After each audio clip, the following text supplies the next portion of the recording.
Hello, Frieda. Nice to have you. Welcome. Thank you very much. All the way live from South Africa.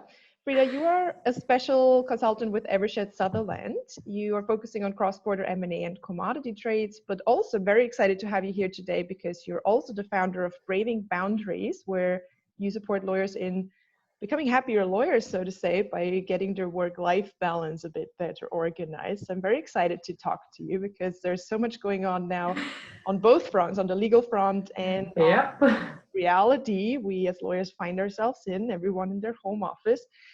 So why don't we get started with your work on the legal front and then talk a bit about the personal aspects. What is going on in terms of current negotiations, in terms of action and crisis on your legal work? Can you share a bit about Yeah, I'd love to say things have slowed down. The reality is they probably haven't.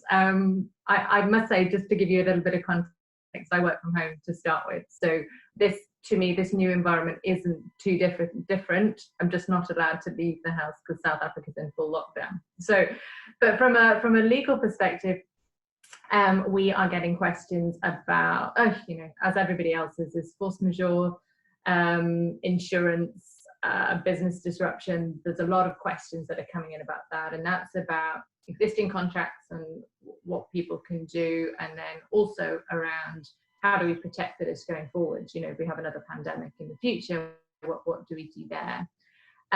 One of the other things that I've been dealing with is renegotiation of payment terms. I'm seeing, actually yesterday, funnily enough, I saw for the first time in a sale and purchase agreement for, typical M&A transaction, an event of default clause going in on payment because the payment terms have been deferred for a longer period of time. And so additional protections to allow for that have now been built in, which you would normally see in a loan agreement rather than a sale and purchase agreement. So that's been interesting. Financings are still going ahead. I haven't seen venture capitalists or any of the private equity funds pulling deals. In fact, I've seen them actually being quite supportive of particularly the early startups who are really trying to find their feet in this environment at the moment when they don't have that money accessible. It'll be interesting to see how those terms are negotiated and whether the venture capitalists and the investors will take a more friendly, ethical, moral position on it, or will actually take the more dominant position going forward. I think that will be what reflects over the next kind of 6 months' time. But yeah, I mean, they're the type of issues that we've seen on a legal front. So payment terms, broadly speaking, it's all about everyone's trying to keep their cash flow together. Yeah, those payment terms are being renegotiated front, left, and center, I guess, as they say. Yeah, they are, and people are. I must say that the banks and the investors are definitely open to it. I think everybody's feeling the squeeze, and there isn't that. Okay, you need to. There's no structure on you've got to keep to these payment terms. There is that flexibility and openness to it. So that's the good news. What are some of the challenges that come with these types of negotiations, and how do you deal with them? Since now they're coming on all kinds of contracts, they're a common theme that you see. What makes them so difficult? Unknown territory, to be quite honest. So, the force majeure issues are, we understand it in broad concept terms, but actually applying it, particularly for a pandemic, which haven't really been applied, certainly not in my era, or recently at all. But those, I think, are going to be the biggest challenges. Is what really do we have as an option here? Can we renegotiate the terms?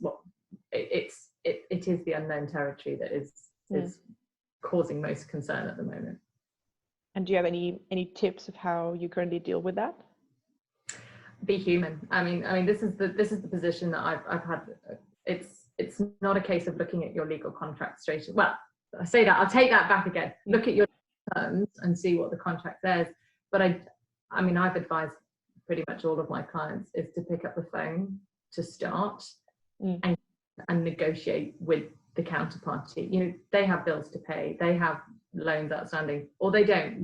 Depending on who their financiers are or who the counterparty is.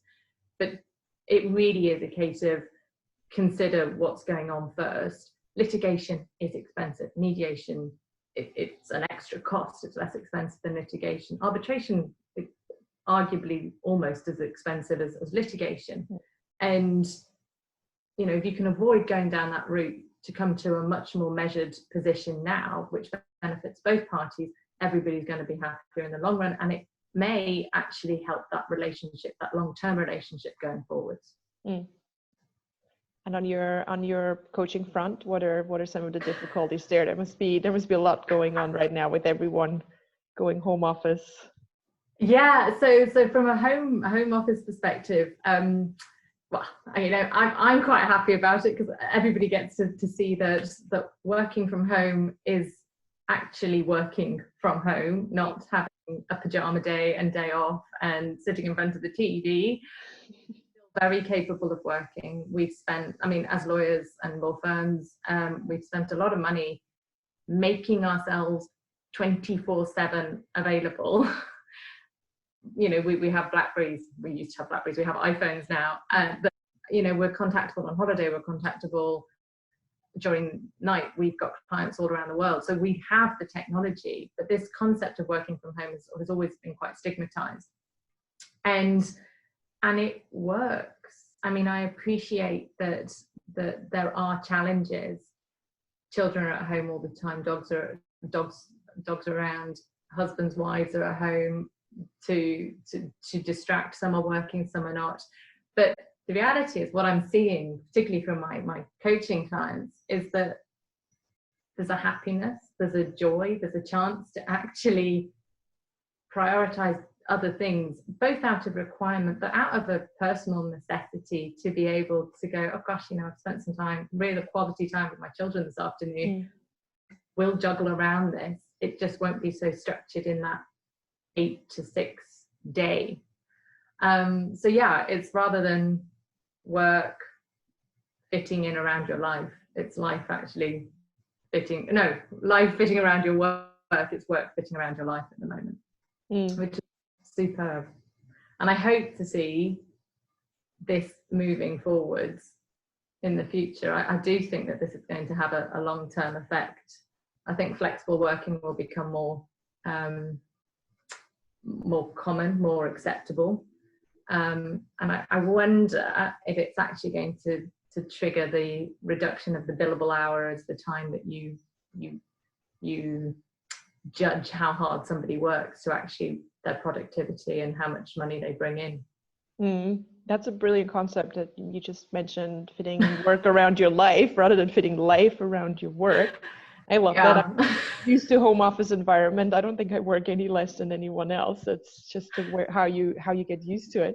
Do you have any last tips for people who are now finding themselves in their home office, who are enjoying it or realizing I am so much more flexible? My work finally fits around my life. I think there's a lot of negotiations going to come up with between lawyers and their firms about this being possible. Do you have any advice on how to perpetuate that a little more, make use of the silver lining of this, making use of this home office opportunity or some more in the future? Yeah, so my biggest tip is don't be overproductive at home. So yes, you have that ability to be always at your desk and work at the moment. You still need to have that balance. So it's not a case of, oh gosh, you know, I can work solidly for 13 hours.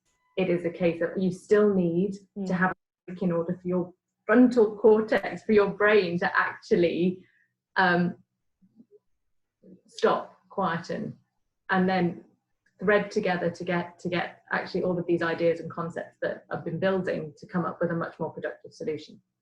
So there is that aspect. There is try working at different times of the day. You know, you've got work to get done, but if you work better in the morning, work really hard in the morning and have your hour lunch at 11, you know, it doesn't need to be this structure at the moment, and it can't be, because you have children, you have other priorities at the moment. But see how much work you can do. It just doesn't have to be in the structured day, working day, as we call it. To use that flexibility to optimize the way you work and really Yeah. fit it around your Yes, schedule. and please get in some exercise, even if it's like lying in the garden in fresh air or out your window having a cup of coffee. You do need the break. The breaks are incredibly important, and your weekend is your weekend. Just because you're at home, it doesn't mean you have to work through your weekend.